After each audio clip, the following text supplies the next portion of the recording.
그래서 로마서 8장입니다. 로마서 8장.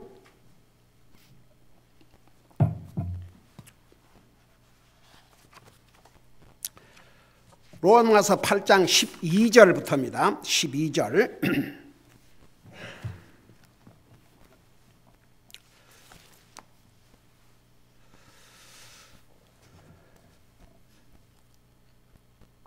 (12절) (13절) 두 절을 우리 한 목소리 읽겠습니다. 시작. 그러므로 형제들아 우리가 빚진 자로되 육신에 따라 살도록 육신에게 빚지지 아니하였느니라. 너희가 육신을 따라 살면 죽을 것이로되 성령을 통해 몸의 행실을 죽이면 살리라. 아멘. 앉으시기 바랍니다. 12절부터 17절까지는 그리스도인들이 성령님의 인도하심을 따라 살아야 될 의무와 책임이 있습니다. 그것을 말씀하고 있는데 그 12절에서 그러므로 형제들아, 여러분 보세요. 이 성경에 이렇게 형제들아, 형제 자매들, 모친, 부친, 성도, 그리스도인, 이런 게 이제 성경적인 표현입니다. 근데 보세요. 대부분 한국 교회 형제 자매 그런 말 사용 안 해요. 옛날에 우리 교회 이제 그분도 제가 복음을 전해줘서 주님을 영접하고 구원받고 그리고 침노도 받고 이제 우리 교회 멤버가 됐죠. 그러니까 그때 우리에게 젊은이가 형제님 그렇게 불렀더니 얼굴이 꽉 굳어지면서 어린 놈이 건방지게 어른한테 형제가 뭐야 형제가. 그래서 제가 이제 가르쳐 줬지요. 그 가르쳐 준 다음에는 다시는 물론 도리어 부끄럽게 생각하고 그랬지요. 근데 보통 한국 교회에 형제 자매란 말을 안 써요. 왜 그런 줄 아세요? 여러분, 형제 자매가 되는 길은 두 가지 길이 있어요. 그 피를 나눴든지 뭐 미국에서는 어답트 하면 똑같은 형제 자매예요. 여러분, 왜 우리가 여러분을 형제 자매라 그런 줄 아세요? 그리스도의 피로 하나가 됐기 때문에. 그러니까 사람들도 피를 나는 자식들이 서로 형제라 그러잖아요. 그와 마찬가지로 예수 그리스도의 피로 구속받은 하나님의 사람들, 형제 자매라고 그래요. 근데 보통 한국 교회는 그런 개념 자체가, 그러니까 다 집사고 뭐 선생님이고 집사하고. 저는요, 제가 미국 교회를 처음에 갔을 때 미국 교회에서는 아직 제 영적인 상태를 모르니까 처음에 방문했을 때 그 이름을 물어봐서 김씨라고 그러니까 Hello, Mr. Kim, nice meeting you. 미스터 킴이라고 부르더라고요.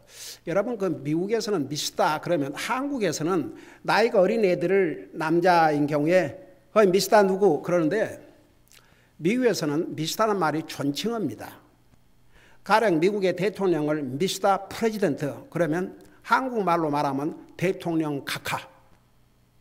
그래, 미스터란 말을 아무 데나 쓴 게 아닙니다. 미국 사람들은 많이 first name을 쓰지요. 근데 상대방을 미스터라고 부를 때는 그 존칭어입니다. 그러니까 처음에는 내 영적인 상태를 모르니까 그 미국 교회 목사님들이고 그 교회 멤버들이고 Hello, Mr. Kim, nice to see you, welcome 그랬어요. 그래, 몇 주 동안을 그렇게 다니는데 그 미국 교회 멤버들이 서로 인사할 때 자기들끼리는 Hi, brother so and so, Hi, brother Smith, Hi, brother Johnson, Hi, brother. 근데 딱 나한테 오면 반갑게 하는 것은 똑같은데 미스터 킴. 근데 이렇게 몇 주를 그렇게 듣다 보니까 좀 슬펐어요. 그래, 존칭해 준 건 좋은데 왜 다른 사람 자기들끼리 이렇게 브라더라고 그러는데 나한테는 브라더란 말을 안 하는가? 여러분 그때 제 심정이 어쩐 줄 아십니까? 좀 슬펐어요, 솔직히. 근데 제가 이제 목사님 만나서 복음을 깨닫고 구원받고 침례받고 딱 나니까 와, 그 성도들이 이제 완전히 호칭이 달라졌어요. Hello, brother Kim. Wonderful to see you. 하다못해 애들까지 Hi, brother Kim. 그래서 여러분 예수 그리스도의 피로 구속받은 하나님의 자녀들이 형제 자매라고 부르는 그게 얼마나 큰 복인 줄 아십니까? 근데 이제 보통 한국 교회에서는요, 형제 자매 그렇게 안 불러요. 지금은 어쩌면 모르겠어요. 제가 나 할 때는 그랬어요. 그러니까 다, 뭐 아주머니 그렇게 부를 수 없으니까 다 여자도 집사, 남자도 집사, 다 집사야. 옛날 우리 교회, 다른 교회를 나가다가 우리 교회 와서 복음을 듣고 우리 교회에 나와서 열심히 주님 섬기니 1년이 지난 자매님에게 그 다녔던 교회 담임 목사가 전화가 왔더래요. 새해 집사로 임명을 했다고. 1년을 교회를 안 나간대. 그래서 이 자매가 그렇게 물었대요. 아, 목사님이 저를 집사 주신다고요? 그랬대요. 집사. 집을 사주신다는 말 있습니까? 그랬대요. 하도 어이가 없어서. 제가 교회를 떠난 지 얼마인데. 그러니까 참 so sad. 예배를 본다. 그 용어 자체가요. 예배를 본다는 것이 뭔지 아십니까? 구경하는 거예요. 구경. 예배는 자신을 드리는 것입니다. 헌신하는 것입니다. 영 안에서, 진리 안에서. 여러분 보세요. 이 로마서는요, 구원받은 하나님의 자녀들에게 주신 메시지입니다. 물론 로마서 속에 영혼을 구령하는 그 중요한 교리가 물론 여기에 있어요. 로마서에.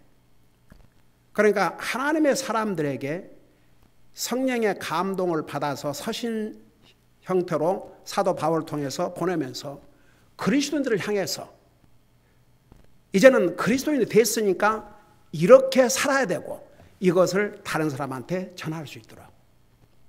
그래서 한 번 형제들아 그러고 끝난 게 아니고 반복해서.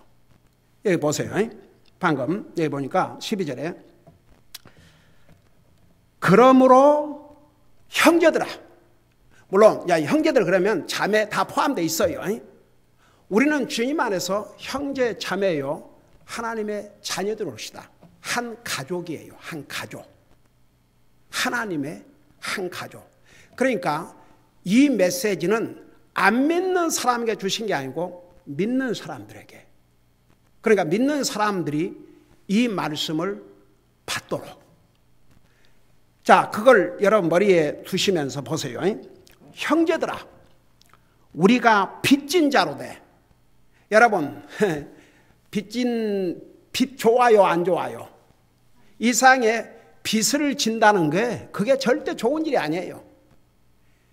debt free. 빚 없이 산다는 게 그게 얼마나 정말 편안한 삶입니까? 빚을 지고 산다. 그거 고달픈 일이에요. 뭐 미국에서는 매달 그 빚을 안 질 수가 없죠. 전기세 내야죠. 가스비 내야죠. 뭐 모든 것을 다 뭐 집 가진 사람은 또 집 페이먼트 내야죠. 뭐 집 페이먼트가 끝났다 할지라도 또 다른 또 페이먼트가 있죠. 그러니까 이 세상에 사는 날 동안은 빚을 벗어나서 살 수가 없는 게 이 땅의 삶의 모습입니다. 근데 여기서 빚은 그런 빚과는 다른 차원의 빚이 올시다. 여기에 빚은 책임과 의무를 말씀하고 있습니다. 여러분 성경에 사랑의 빚 외에는 다른 거 빚지 말라고 그랬습니다. 여기 보니까 우리가 빚진 자로 돼 우리가 다 빚진 자라 했어요. 이게 이제 구원받은 하나님의 자녀들, 우리가 다 빚진 자로 돼. 여러분, 죄의 빚은 우리의 생명을 내놔도 지옥 갈 수밖에 없는 엄청난 빚이었어요. 죄의 빚은 우리 인류를 영원한 지옥으로, 육신의 죽음과 영원한 죽음, 무서운 빚입니다. 그 죄의 빚은 우리의 힘으로 할 수가 없습니다. 우리가 그 죄의 빚을 갚는 길은 한 길밖에 없습니다. 죽어서 영원히 지옥 가는 것입니다. 근데 그 빚을 우리 예수님께서 자신의 생명을 통해서 갚아주셨습니다. 그러니까 우리는 더 이상 죄의 빚을 가지고 살면 안 됩니다. 죄의 빚은 이제 주님께서 다 해결하셨어요. 그럼에도 불구하고 잘 여러분 이해하고 들으세요. 우리가 주님 은혜로 구원받고 죄의 빚으로 말미암아 죄의 종살이 하던 우리를 우리 주님께서 그 빚을 다 청산해 주셨어요. 우리 예수님께서 제자들에게 기도의 원리를 가르쳐 주시면서 우리가 우리에게 죄 지은 자를 용서해 준 것처럼, 그런데 그 영어로는 뭐라는 줄 아십니까? 우리에게 빚진 자를 용서해 준 것처럼. 나와 여러분은 우리 힘으로 죽어도 갚을 수 없는 빚을 가지고 태어났어요. 그런데 우리 예수님께서 예수님을 믿는 자들의 빚을 갚아주심으로 우리가 죽어서 지옥 가지 않도록 해주신 것이죠. 자, 그럼에도 불구하고 보세요. 우리에게는 여전히 죄의 속성이 우리 속에 있습니다. 그런데 예수님을 믿는 그 순간에 성령님께서 우리 속에 오셨어요. 그래서 우리는 두 가지 속성을 동시에 가지고 삽니다. 죄의 속성, 성령님의 속성. 죄의 속성, 하나님의 속성.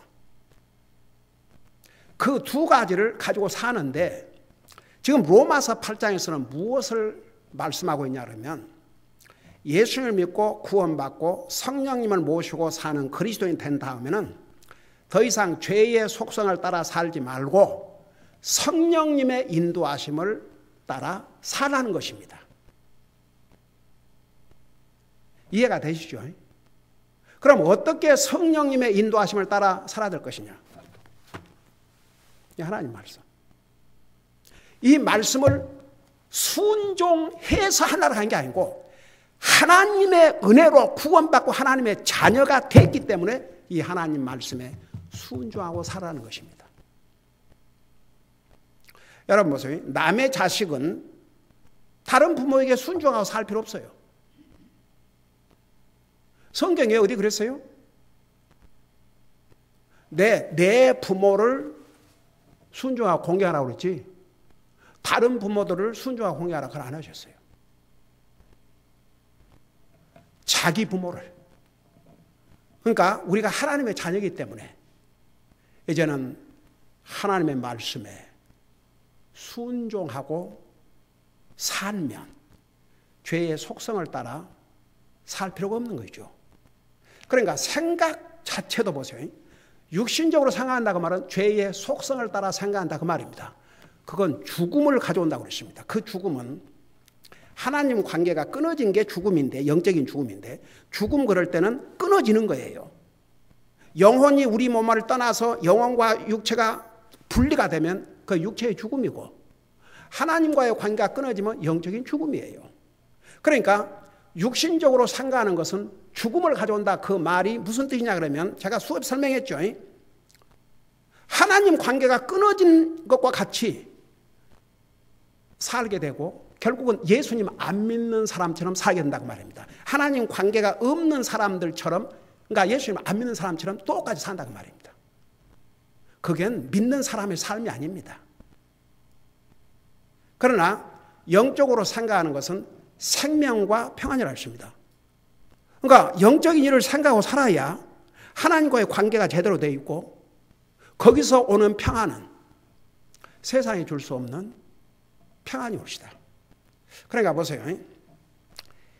이 세상에는요, 주일날은 교회를 가요. 한 시간, 이제 큰 교회는 음악 프로, 오케이. 그 하나님을 찬양하는 그 자체가 나쁘다는 게 아니고, 옛날에 우리 우리 교회 부목사로 왔다가 성교사로 가는 김재모 목사가 그런 얘기를 했어요. 우리 교회 오기 전에 이제 이렇게 미국 교회를 좀 몇 군데 방문해 봤는데, 저기 우리, 어디 가는 길이지? 뉴포트 비치 가는 길에 보면, 머린? 예, 그런 교회가 있어요. 굉장히 커요. 거기를 한번 방문했는데, 콘서트에 와 있는 것 같더래요. 음악 연주회. 그러니까 이제 대형 교회 이런 데는 이제 음악 했네 뭐 했네 이래갖고 이제 해가지고 그 음악 프로그램 멋있게 하고 거기서 또 자기 쇼업하고 하는 사람 하고 주여 하나님을 찬양하는 것보다는 그러니까 그 엔조이하고 가는 거예요. 목사 성경 한 절 딱 읽어놓고 자기 하고 싶은 얘기하고 그러니까 진리의 깊이에 들어갈 수가 없어요. 한국의 어떤 목사가 그 양반은 침례교 목사는 아닌데 그래도 복음을 아는 목사 같아요. 그러니까 그런 얘기를 하죠. 한국 교회에 나가는 사람들은 그냥 교회 가면 하나님 믿으면 잘 되고 자식들 잘 되고 뭐가 잘 되고 저거 그러니까 전부 기복신앙. 영적인 싸움 이건 상상도 그런 것이 있는지조차도 모른다 이거죠. 제가 옛날에 그랬죠. 우리 로마서 7장에 보면 그리스도의 갈등이라는 거. 그리스도의 갈등이라는 거요. 진짜 구원받고 믿음으로 살려고 하는 사람들이 갈등이 있지요. 그것 자체가 없는 사람 무슨 놈의 갈등? 그런 갈등 자체가 없어요. 그러니까 보세요. 우리가 여기에 보니까 빚진 자인데 여기서 책임과 의무를 가리켰어요. 빚진 자로 돼 육신에 살도록 육신에게 빚지지 아니하였느니라. 이 말은 뭔 말이냐면 우리가 예수님을 통해서 죄의 빚을 청산받고 이제는 성령님을 모시고 사는 하나님의 거룩한 백성들 그리스도 안에 형제 자매들이 있다는 이겁니다. 그런 우리가 더 이상 우리 속에 거하는 죄의 속성의 어떤 의무를 가지고 있는 것도 아니고 죄에 대한 어떤 의무가 우리에게는 없다는 얘기입니다. 죄의 속성을 따라 살아야 될 의무가 없다 그 말입니다. 어떤 책임도 없다 그런 뜻입니다. 여러분 생각해 봐요. 우리 하나님께서 사람의 몸으로 이 땅에 오셔서 우리 힘으로는 갚을 수 없는 이 죄의 빚을 대신 갚아주시기 위해서 예수님께서 자신의 생명을 주셨어요. 그래서 우리를 그 죄의 빚으로부터 해방을 시켜주셨습니다. 자유롭게 해주셨습니다. 그 자유를 가지고 이제는 죄의 종 노릇을 하거나 죄의 속성을 따라 사는 것이 아니고 성령님의 인도하심을 따라 그리스도인으로서 책임을 다하라는 얘기입니다. 그게 뭐냐 그러면 바로 성령님의 인도하심을 판다. 성령님의 감동을 기록한 이 하나님 말씀에 순종하고 사는 것. 그래서 성령님에게는 빚을 지지만 우리 하나님 앞에는 우리가 책임이 있지만 우리 죄의 속성에 어떤 책임도 어떤 빚도 우리는 없다는 얘기입니다. 책임을 져야 될 이유가 없다 그 말입니다. 이해가 되세요? 이해된 사람 다 같이 아멘 해봐요. I hope so. 이런 진리의 깊이를 이해를 하셔야 됩니다. 그러니까 보세요. 가령 예를 들어서 아주 쉬운 예를 들어서 우리도 육체를 가지고 있으니까 육신적으로 힘들고 피곤하고 그럴 수 있어요. 아니 목사는 뭐 안 피곤할 것 같습니까? 주일날 아침에 일찍 일어나려면 참 힘들어요. 이제 나이가 들어가니까. 그러지만 주여 벌떡 일어나서 무릎 꿇고 기도하고 하나님 말씀 읽고 주여 즐거움으로 기쁨으로.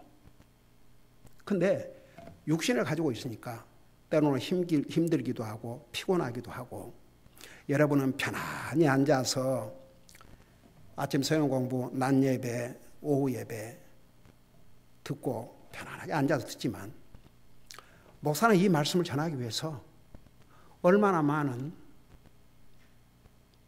마음과 생각과 기도와 준비를 해야 되는 줄 아십니까?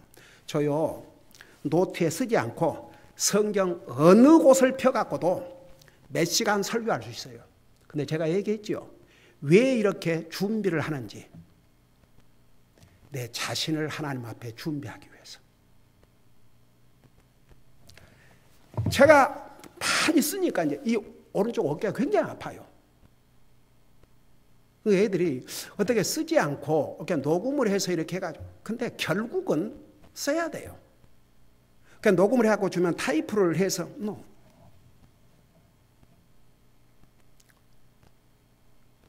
그렇게 해서 준비해서 여러분에게 전해요. 여러분은 그냥 앉아서 듣기만 하면 되죠. 근데 여기서 말씀을 전하는 저는 그럴 수가 없어요. 철두철미하게 준비를 해서 생각하고 묵상하고. 솔직히 말해서 이제 이렇게 한 번씩 들여다보지만 제가 이거 보고 이 노트를 따라 하는 게 아니에요. 그럼에도 불구하고 준비를 하는 것이죠. 그러니까 가령 예를 들어서 오늘 아침에 여러분이 잠자리에서 일어났다 이거예요. 피곤할 수 있어요. 그냥 오늘 교회 가지 말까? 그게 바로 죄의 속성의 속삭임이고 사탄은 그것을 사용을 해요. 여러분 보세요. 하나님을 예배하고 섬기는 것은 그리스도인으로서 기본적인 것이 기본적. 뭐 많이 하는 것도 아니에요. 이제 목숨을 걸고 믿음을 지키기 위해서 뭐 순교를 당하고 그건 그 이상이지만 주님을 예배하고 섬기는 것은 그건 그냥 기본이에요, 기본. 근데 항상 사탄은 우리의 죄의 속성을 통해서 그 기본을 못하게 방해를 해요.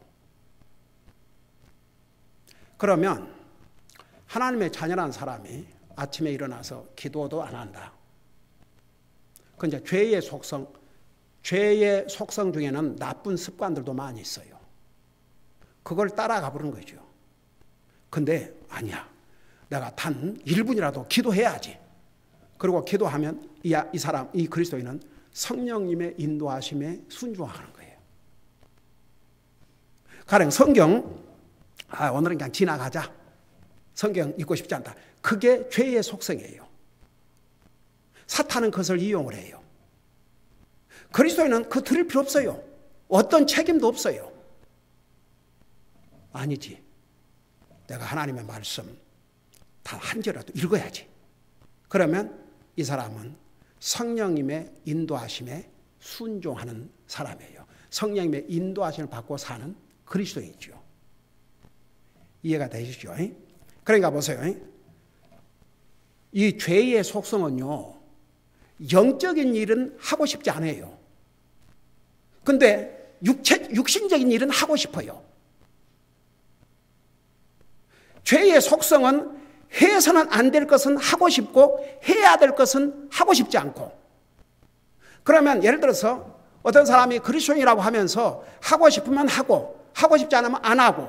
근데 보통 하고 싶으면 하고 하고 싶지 않으면 안 하고, 그것은 성령님의 인도함을 따라 사는 게 아니고 죄의 속성을 따라 사는 거예요. 기분 내키는 대로, 형편되는 대로. 여러분 기도할 때도 제게 그런 환경과 마음을 주세요. 그런 기도하지 마시라고요. 마음만 있으면 하게 돼 있어요. 기도를 해도 그런 거 분명하게 그렇게 하고자 하는 마음을 먼저 주세요. 그러면 그 다음은 할 수 있어요. 여러분 보세요. 고린도후서 8장 9절에 보세요. 너희가 할 마음만 있으면 한다고 그랬어요. 그러니까 성령님의 인도함을 따라 사는 그리스도인은 하고 싶으면 하고 안 하고 싶으면 안 하는 그런 게 아니에요. 하고 싶지 않아도 하나님의 자녀로서 이게 영적인 일이기 때문에 하면 이 사람은 죄의 속성을 이기고 성령님의 인도함을 순종하고 성령님의 인도함을 받고 사는 삶인데 이게 바로 성령님의 충만한 삶이에요. 무슨 성령님의 충만한 삶 그러니까 방언하고 이게 아니고 이게 한국 교회는 전부 그런 것으로 성령의 충만한 삶이 그런 삶이 아니에요. 내가 하나님 말씀 순종하고 싶지 않아도 영적인 일인데 하고 싶지 않아도 하면 이 사람이야말로 성령님의 충만한 삶을 사는 사람이에요. 그러니까 에베소 5장에 너희는 술 취하지 말고 성령님의 충만함을 받아라. 술에 취한 사람은요. 술 취하기 전 사람과 술 취한 때와 달라요. 술에 취하면 평상시에 말을 안 하던 사람이 막 말을 많이 하고 행동을 이상하게 해요. 왜냐하면 그 술에 딱 지배를 받으니까 컨트롤을 받으니까. 그와 마찬가지로 성령님의 컨트롤을 받는다. 이 말은 성령님의 감동으로 기록한 이 하나님의 말씀에 자기를 복종시키고 순종하면 이게 바로 성령님의 충만한 삶이에요. 가령 아주 쉬운 예로 오늘 여러분들이 교회에 올 수 없는 형편이 있었다. 그럼에도 불구하고 내가 교회를 빠질 수 없지. 그냥 쉬운 예를 드리는 거예요. 내가 하나님의 자녀로서 하나님을 예배하는 것을 뒤로 미룰 수 없지. 그러고 왔다면 이 사람이 성령님의 충만한 삶을 사는 사람이에요. 아주 내가 쉬운 예를 드리는 것입니다. 가령 예를 들어서 지금 새해에 우리가 영적인 생각을 하고 살자. 하나님 생각하고 하나님 말씀 생각하고 하나님의 일을 생각하고 다른 영혼을 생각하고 위에 것 우리가 갈 한나라를 생각하고 자 그거 영적인 삶인데 자 그걸 우리 삶에서 프랙티스를 해야 돼요. 가령 예를 들어서 하나님 생각을 어떻게 할 수 있냐. 하나님을 찾고 하나님 앞에 기도할 때마다 하나님 생각 안 할 수가 없어요. 제가 그런 얘기 하나 하다못해 손 씻을 때도 손을 20초는 씻어야 깨끗해지니까 그냥 이러고 있지 말고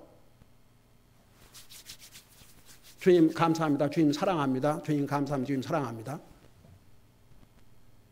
그렇게 하면 손도 깨끗하게 씻고 주님을 찾는 것이죠.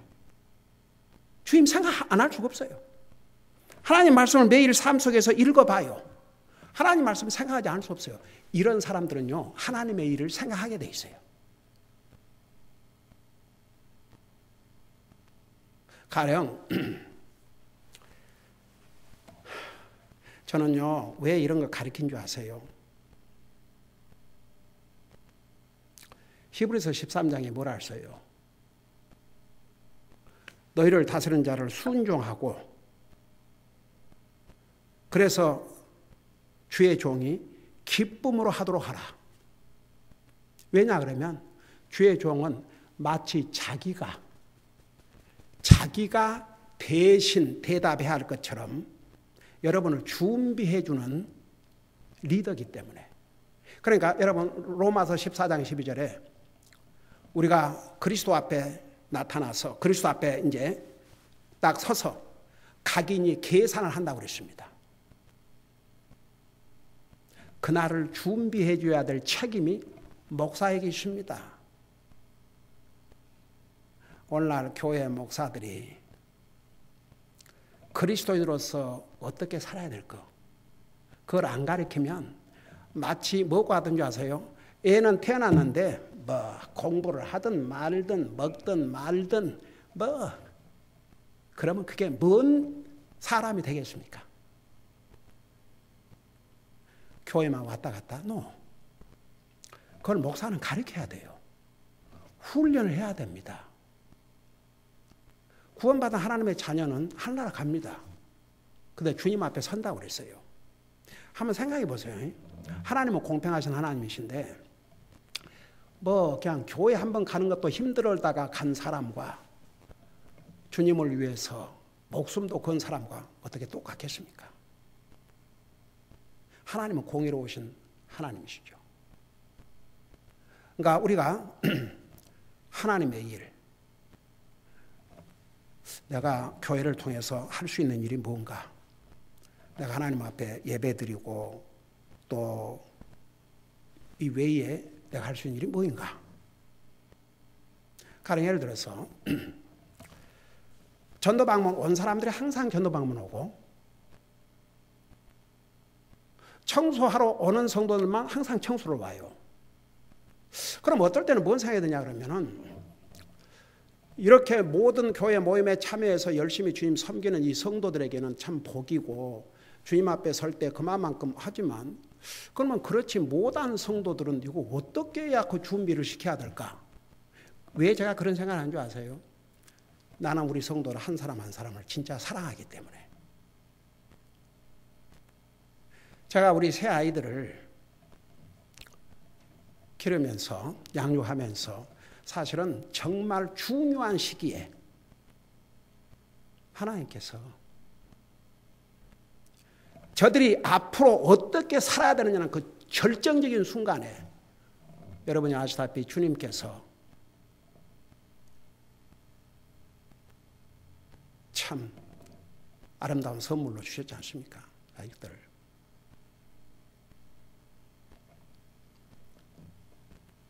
저는 날마다 기도할 뿐만 아니라 너희들이 주님이 너 삶에서 우선순위가 아니면 실패다. 아무리 세상에서 성공을 해도 그건 일적인 성공이요. 하나님 앞에는 정말 참 슬픈 실패자가 될 것이다. 잡을 가져도 주님을 섬기는 데 방해가 되는 잡은 절대 복이 안 된다. 생각도 하지 마라. 철두철미하게 가르쳤습니다. 왜 그렇겠어요? 제 아이들을 힘들게 하기 위해서? No. 제 자녀들을 사랑하기 때문에. 그래서 뭐 소리 난 거 하나도 없어요. 내가 보니까. 얼마나 복인지, 얼마나 감사한지. 저는요, 우리 성도들에게 복이 되고 싶어요. 저는 우리 성도들을 바로 훈련해서 주님 앞에 제대로 세우고 싶어요. 뭐 여느 교회 목사 같으면 그냥 교회 오는 것으로도 그냥 하고 그냥 뭐 대강 지나가고 그럴 수 있지만 저는 여러분 한 영혼 한 영혼을 진실로 위해서 기도하고 사랑하기 때문에 그렇게 할 수가 없어요. 그러면 이제 금년에 우리가 영적인 생활로 살아야 되는데 여러분 하나님의 일을 생각을 해야 돼요. 가령 예를 들어서 전도에 못 참석한 사람은 내가 다른 방법으로라도 전도지 하나라도 뭐 다른 방법으로도 주중이라도 어디 가서 전도지를 뿌리든지 어떤 방법으로든 나도 참여해야 되겠다. 내가 비록 교회 청소하는 데 가지 못하지만 그래도 참여한 사람들을 위해서 기도하고 나하고는 아무런 상관이 없는 것처럼 그러면 안 된다 이거죠. 참여 못할지라도 참여한 성도들을 생각하면서 위해서 기도하고 저도 교회 모든 모임과 모든 일에 빠지 않고 참여해서 주님을 섬길 수 있게 해달라고. 그러니까 보세요. 우리가 말은 주님 섬긴다 그러지만 그거 뭐 얼마나 솔직히 어떻게 보면 교회 모임에 참여하는 것밖에 없지 않습니까? 근데 그것도 제대로 안 한다 그러면 도대체 무슨 하나님의 일을 얼마나 하겠습니까? 그러니까 왜 제가 이런 것을 이렇게 그냥 막연하게 하나님의 일을 생각하자 그러지 않고 왜 이렇게 영적인 일을 생각하는데 하나님을 생각하고 하나님의 말씀을 생각하고 하나님의 일을 생각하고 다른 영혼들을 생각하고 우리가 할 하늘나라를 생각하고 이걸 왜 가르친 거 아니? 결국은 우리 언젠가는 이 세상 떠나요. 이 땅 영원히 안 살아요. 그리고 여러분이 진짜 구원받은 하나님의 자녀라면 주님 앞에 서요. 그날을 준비시켜 주는 것입니다. 저는요, 아직도 어떨 때 그 생각을 하면 조금 그냥 소름이 끼치려고 그래요. 우리 큰딸이 이제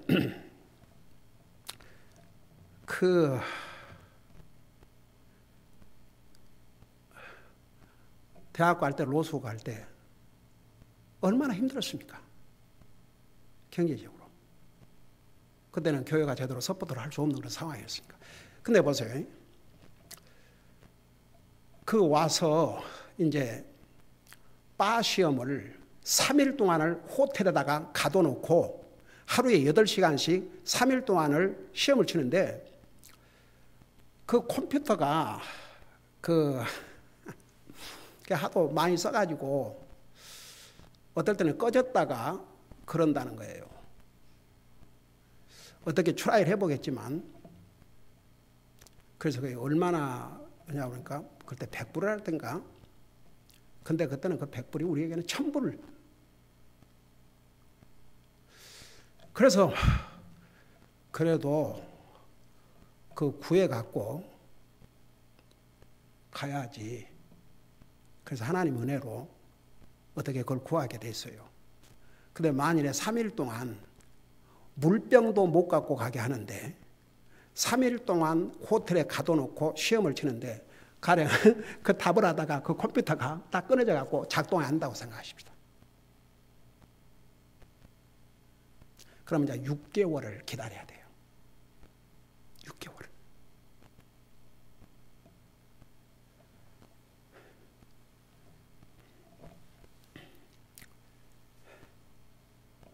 여러분, 저는 제 아이들 이렇게 다 성장해서 어른이 됐지만 항상 리마인드를 합니다. 다시 확인해주고 다시 확인해주고 그리고 가정 예배를 통해서 돌아가면서 이제 간증하면서 또 이들의 영적인 이런 삶을 다시 한번 또 보고 왜 그런 줄 아세요? 내 사랑하는 내 자식들이기 때문에. 여러분은 하나님께서 이 땅에서 제게 맡겨주신 하나님의 귀한 백성들이에요. 소중한 사람들이에요. 하다못해 세상에 학원도 자기 아들 좋은 대학 보내려고 학원에 맡겨놨는데 학원에서 제대로 애들을 훈련해가지고 한 해도 좋은 대학을 못 갔다 그러면 그 학원 그 원장 그 문 닫아야죠. 하물며 세상도 그러는데 저는요 여기 앉아있는 우리 성도님들 한 분 한 분이 주님 앞에 설 때 칭찬받기를 원합니다. 그날이 공력을 밝힌다고 그랬습니다. 그걸 가르쳐주고 전해야 될 책임이 제게 있습니다. 여러분들이 이렇게 가르쳐주는데도 안 하는 것은 여러분의 자유예요. 여러분의 선택이에요. 근데 자기가 그걸 선택할 때는 그 책임도 반드시 따른다는 거. 그거 잊지 마세요. 근데 목사가 아이고 가르쳐줘봤자 할 사람은 하고 안 할 사람은 안 할 테니까 그냥 지나가자. 나만 힘들고. 만일에 그런다 그러면 나는 하나님 앞에 불충실한 종이 될 수밖에 없어요. 저는 충실하게 가르치고 결정은 여러분이 하는 거예요. 여러분 수요일 날 호세아를 통해서 너무 비극이잖아요. 이스라엘 백성들이요. 우리가 그 11개상, 11개 역대상, 역다해 보면은 이스라엘 왕들의 기록 그러면서 그 나라 백성들이 어떤 삶을 살았는지를 우리가 읽지만 우리가 호세아를 통해서 하나하나를 이렇게 보니까 오 주여 얼마 보세요. 하나님 말씀에 불순종하니까 우상을 숭배했는데 그것으로 끝나지 않았지 않습니까? 구체적으로 어떤 악을 저질렀습니까? 하나님은 계속 그 상황에서도 호세아 선지자를 통해서 기회를 주셨어요. 또 기회를 주셨어요. 지금이라도 이런 삶을 청산하고 제대로 해라. 안 들어서요 끝까지. 결국은 나라를 빼앗기고 정확하게 말하면 2750년 근 3000년 동안을 나라가 없었어요. 여러분 좋은 주여 오 주여 온 세상을 흩어져 가지고 유대인 600만 학살 말이 그렇지 600만 오 주여. 여러분요 하나님께서 우리에게 선택의 자유를 주셨어요. 하나님 우리 인생을 창조하실 때 세 가지 면에서 창조하셨는데 첫째는 우리의 지적인 면, 그 다음에 우리의 정적인 면, 감정, 그 다음에 세 번째는 자유의지. 그 아담과 이브가 하나님이 금하신 선악을 알게 하는 나무에서 나는 열매를 먹을 때 하나님께 손을 딱 쳐서 막지 않으셨어요. 왜? 그러면 하나님께서 스스로 하나님의 형상을 깨신 것이 되니까. 사람 자체를 만드실 때 생각해 보세요. 자유의지를 주셨기 때문에 본인의 선택을 하나님 막지 않으셨어요. 그러니까 예수를 믿고 안 믿고도 내 선택이고 그 다음에 예수를 믿고 난 다음에 내가 어떤 그리스도의 삶을 살아야 될 것이냐도 내 선택이에요. 여전히 죄의 속성을 따라 살 것이냐 그것도 내 선택이고 성령님의 인도하심을 따라 살 것이냐도 내 선택이에요. 근데 내가 선택한 다음에는 선택에 대한 책임과 결과가 반드시 있어요. 그걸 잊으면 안 돼요. 이해가 되세요? 그래서 여기에 그 얘기예요. 그러므로 형제들아 우리가 빚진 자로 돼 육신에 따라 살도록 육신에게 빚지지 아니하였다고 그랬습니다. 그러니까 더 이상 우리는 죄의 속성을 따라서 살면 안 된다고 말입니다. 우리가 어떨 때는 연약해서 죄의 속성을 따라서 살 때도 있죠. 근데 그게 전부가 되면 안 된다 이겁니다.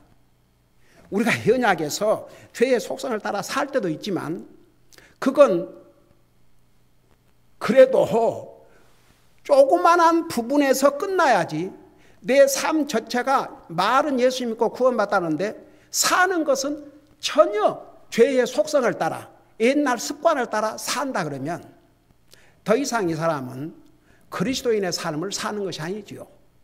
그러니까 죄의 속성을 따라 살면 영적으로 죽음을 체험하니까 하나님 안 믿는 사람과 똑같이 살게 되는 거죠. 이제 교회 오는 거 하나 빼고는 안 믿는 사람과 똑같이 되는 거죠. 그래서 이왕 우리가 구원받고 하나님의 자녀가 됐으면 생각부터 영적인 것을 생각하고 더 이상 죄의 속성, 과거의 습관, 이런 잘못된 습관을 따라 살지 말고 하나님의 말씀, 그러니까 성령님의 감동을 기록한 이 하나님 말씀에 순종하며 살며 그게 성령님의 인도함을 받고 사는 삶이요. 그것이 성령님의 충만한 삶이요. 여러분 보세요. 결국 그렇게 살면요. 내 자신에게 진짜 생명과 평안을 누리는 삶이 됩니다. 여러분 진짜 구원받은 하나님의 자녀는요. 믿음으로 살지 아니하면 그리고 믿음으로 사는 데서 기쁨을 찾지 못하면 그건 참 힘들죠. 오죽하면 고린도전서 15장에 만일에 이 세상으로 다 끝난다 그러면 예수님 믿는 사람이 가장 불쌍한 사람이라고 그러지 않습니까? 근데 이 세상은 끝나지 않아요. 우리가 주님 앞에 설 날이 와요. 근데 우리가 갈 그 하늘나라는 이 세상 아무리 아름답고 황홀하고 오 주여 그런 장소 돈 많은 사람들은 다 별장을 하나 갖고 있지만 비교할 수가 없어요.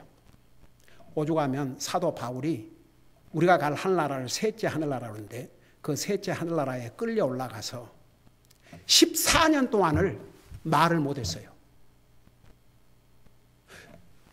자기가 본 영광의 하늘나라를 어떻게 하늘나라 갔더니 이렇게 생겼더라 할 수가 없었어요.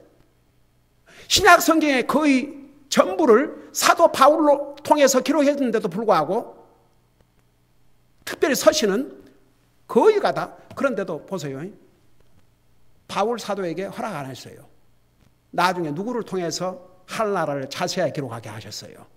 사도 요한을 통해서. 그러니까 보세요.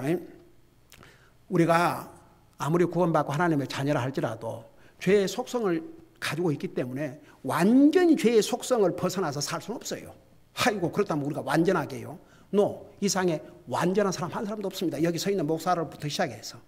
그러니까 우리가 선한 싸움을 싸워야 한다 이거죠. 그러니까 할 수만 있으면 죄의 속성을 이기고 죄의 속성을 따라 살지 아니하고 하나님의 말씀에 순종함으로써 죄의 속성을 이기고 승리하는 삶을 사는 것이죠. 그러니까 아주 쉬운 얘기로 한마디로 말해서 영적인 일을 하고 싶지 않는데 하면 승리하는 사람이에요. 기도하고 싶지 않은데 기도했다. 성경 읽고 싶지 않은데 성경 읽다. 교회 오고 싶은데 교회 왔다. 그러니까 아주 쉬운 예로 영적인 일, 하나님의 일을 하고 싶지 않은데도 한다. 이게 바로 승리의 삶이에요. 영적인 삶이에요. 그것을 여기서 말씀하고 있는 것입니다. 우리가 구원받고 하나님 자녀가 됐으니까 완전히 그냥 죄의 속성은 간 곳 없고 완전히 완전하게 산다. 그런 뜻이 아닙니다. 기도하십시다.